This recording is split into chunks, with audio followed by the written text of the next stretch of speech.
from chemical engineering to nonprofit management? You know, my foundation in chemical engineering has been a great basis for all the jobs I've had since then. But I found that I was a pretty lousy engineer.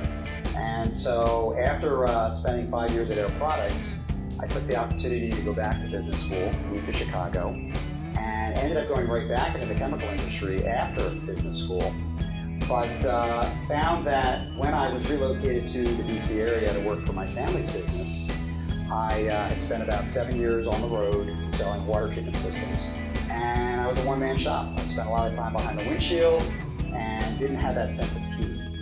And so while I didn't want to relocate yet again, a very good friend of mine from college was running a trade association at the time in DC.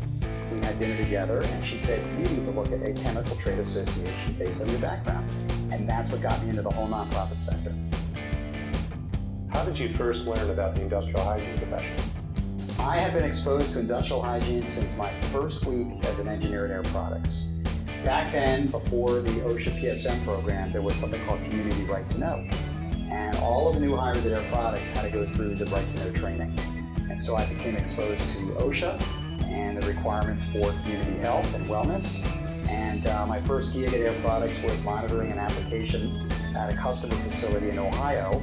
And the plant engineer that I was basically tagging around with was also an EH&S professional. And so during my downtime, I would follow him around the job and get to know a little bit about what he did during his day shift. And a lot of it was employee health, monitoring, reporting, and so forth. And so that was really my first foray into industrial hygiene.